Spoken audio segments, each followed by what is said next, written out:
کہ ہمارے آقا و مولا صلی اللہ علیہ وسلم ہمارے اندر موجود ہیں۔ اس لیے تو فرمایا وَلَوْ أَنَّهُمْ إِذْ ظَلَمُوا أَنفُسَهُمْ جَاءُوكَ فَاسْتَغْفَرُوا اللَّهَ وَاسْتَغْفَرَ لَهُمُ الرَّسُولُ لَوَجَدُوا اللَّهَ تَوَّابًا رَحِيمًا۔ تو اس پیغمبر پر درود پاک کی کثرت کریں جس کے صدقے سے ہمارے چہرے نہیں بگڑتے، ہماری شکلیں نہیں بگڑتی۔ آئیے ہم ان حدیثوں کا ذکر بھی کر لیں تاکہ ہمیں برکت حاصل ہو جائے۔ حضرت لوط علیہ السلام اور ان کی قوم کا ذکر ہمارے آقا صلی اللہ علیہ وسلم کی مبارک زبان پر ہوا۔ حضرت ابو ہریرہ راوی ہے رضی اللہ تعالی عنہ، رسول اللہ صلی اللہ علیہ وسلم نے ارشاد فرمایا کہ حضرت لوط علیہ السلام پر اللہ رحم فرمائے، بے شک وہ کسی مضبوط سہارے کی پناہ لینے کی تمنا کرتے تھے۔ ناظرین، پہلے یہ بات ہو چکی ہے کہ حضرت لوط علیہ السلام نے فرمایا تھا کاش آج میرے پاس کوئی مضبوط سہارا ہوتا۔ اس سے مراد یہ ہے، علماء فرماتے ہیں کہ کوئی افرادی قوت ہوتی۔ ترمذی شریف کی حدیث ہے کہ حضرت لوط علیہ السلام پر اللہ تعالیٰ کی رحمت و بے شک وہ کسی مضبوط سہارے کی پناہ لینے کی تمنا کرتے تھے، جبکہ انہوں نے کہا کاش تمہارے مد مقابل میرے پاس کوئی قوت ہوتی یا کسی مضبوط سہارے کی پناہ لے سکتا۔ پھر ان کے بعد اللہ تعالیٰ نے جو نبی مبعوث فرمایا طاقتور پیدا فرمایا۔ جی طاقتور سے مراد یہ ہے ان کو افرادی قوت دی، لوگوں کے دل ان کی طرف میل کر دیے۔ اللہ اکبر۔ پھر یہاں ایک سوال بھی پیدا ہوتا ہے کہ اس موقع پر حضرت لوط علیہ السلام کو چاہیے تھا کہ وہ اللہ تعالیٰ سے پناہ طلب کرتے اور اس پر بھروسہ کرتے، لیکن آپ نے اس کے علاوہ سہارے کی تمنا کیوں کی؟ ناظرین، اس کا جواب یہ ہے کہ حضرت لوط علیہ السلام اس فرمان میں کسی مضبوط سہارے کی پناہ لے سکتا ہے، یہ ثابت نہیں ہوتا کہ آپ نے اللہ تعالیٰ پر اعتماد یا بھروسے سے منہ نہیں پھیرا تھا، اپنے رب کریم سے ہی مدد مانگی، اور آپ کا اللہ تعالیٰ کی مدد اور نصرت اور حمایت پر پورا بھروسہ تھا، اور اپنی جگہ پہ وہ کامل تھا، یقین تھا، حق الیقین تھا۔ تو پھر اس کلام کے ذریعے اپنے مہمانوں کے سامنے عذر کا اظہار بھی کیا، اور قوم کے برے لوگوں کو مہمانوں سے دور کر سکتے تھے تو وہ ضرور ایسا کرتے۔ دوسری حدیث یہ ہے حضرت جابر بن عبداللہ رضی اللہ تعالی عنہ،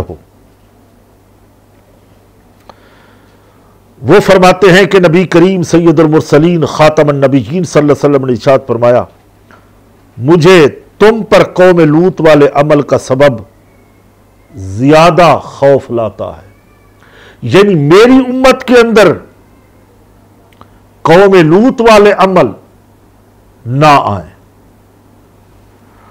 اور قوم لوط والا عمل کرنے اور کروانے والے کی ایک ہی سزا ہے۔ حضرت عبداللہ بن عباس جو خاندان نبوت کے چشم و چراغ ہیں، بہت بڑے عالم ہیں، مفسر ہیں، وہ روایت کرتے ہیں کہ نبی کریم صلی اللہ علیہ وسلم نے ارشاد فرمایا، جس شخص کو قوم لوط والا عمل کرتے پاؤ تو کرنے والے اور کروانے والے دونوں کو قتل کر دو۔ اللہ اکبر۔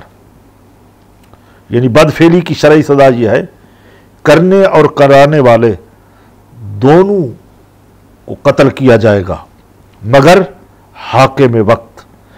پھر فرمایا، میری امت میں وہ شخص مرا جو قوم لوط والا عمل کرتا تھا، اللہ تعالیٰ اسے انہی لوگوں کی طرف منتقل کر دے گا حتیٰ کہ وہ روز قیامت انہی کے ساتھ اٹھایا جائے گا۔ الامان الحفیظ۔